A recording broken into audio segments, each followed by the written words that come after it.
میرے اس YouTube channel کو subscribe کریں اور بیل آئیکن کو لازمی پریس کریں تاکہ ہر آنے والی نئی ویڈیو آپ تک فوری طور پر پہنچ سکے۔ السلام علیکم، میں ہوں ڈاکٹر کاظمی۔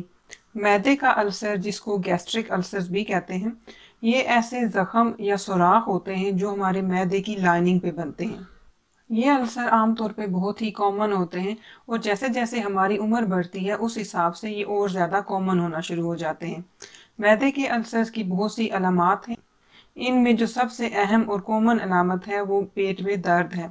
معدے کے السر کی وجہ سے پیٹ میں ایک مستقل سا اور جلنے کی فیلنگ جیسا درد ہوتا ہے۔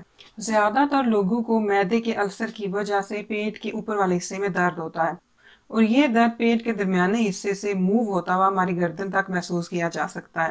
اس کے علاوہ یہ درد پیٹ کی نچلی جانب ہماری ناف تک محسوس کیا جاتا ہے۔ بعض اوقات یہ درد ہماری کمر میں بھی محسوس ہوتا ہے۔ عام طور پر معدے کے السر کا درد اس وقت شروع ہوتا ہے جب معدہ خالی ہوتا ہے۔ بعض لوگوں کے لیے کھانا کھانے کے بعد اس درد میں شدت ہو جاتی ہے اور بعض لوگوں کے لیے رات کے ٹائم یہ درد شدید ہو جاتا ہے۔ یہ درد کچھ منٹ سے لے کے کچھ گھنٹوں تک رہ سکتا ہے۔ کچھ لوگوں میں معدے کے السر کی وجہ سے درد نہیں ہوتا اور وہ لوگ یہ درد اس وقت محسوس کرتے ہیں جب السر کی وجہ سے کچھ کمپلیکیشنز ہو جائیں۔ مثال کے طور پہ اگر السر کی وجہ سے بلیڈنگ شروع ہو جائے۔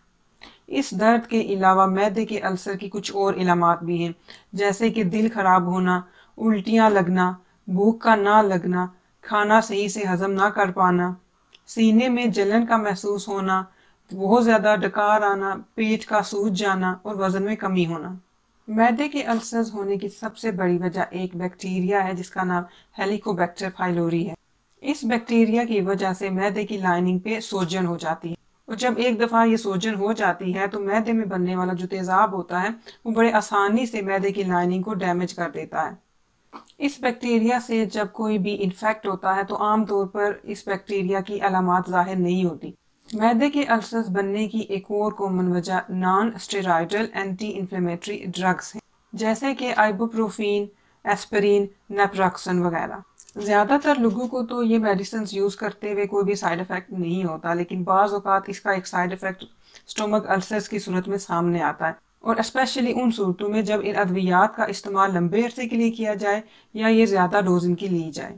ان ادویات اور بیکٹیریا کے علاوہ بھی کچھ چیزیں ہیں جن کی وجہ سے سٹومک السرز ہونے کا خطرہ بڑھ جاتا ہے، جن میں آ جاتی ہے فیملی ہسٹری۔ اگر کسی کی فیملی میں پہلے سے کسی کو سٹومک السر ہوا ہے تو اس انسان میں سٹومک السر ہونے کا خطرہ بڑھ جاتا ہے۔ وہ لوگ جو بہت زیادہ الکوہل کا استعمال کرتے ہیں، جو بہت زیادہ سموکنگ کرتے ہیں، ان میں معدے کا السر ہونے کا خطرہ زیادہ ہوتا ہے۔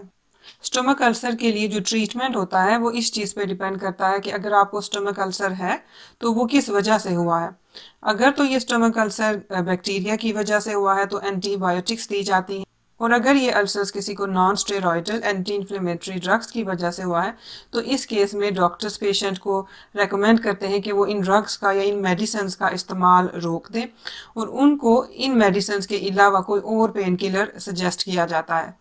معدے کے وہ السرز جو اس بیکٹیریا کی وجہ سے ہوتے ہیں، ان سے بچنے کے لیے آپ کھانا کھانے سے پہلے اور باتھ روم استعمال کرنے کے بعد اپنے ہاتھ اچھے طریقے سے لازمی دھوئیں۔ اس کے علاوہ سموکنگ اور الکوہل کا استعمال مت کریں۔ میں امید کرتی ہوں کہ آپ کو یہ ویڈیو اچھی لگی ہوگی۔ یہ ویڈیو دیکھنے کا بہت شکریہ۔ اللہ حافظ۔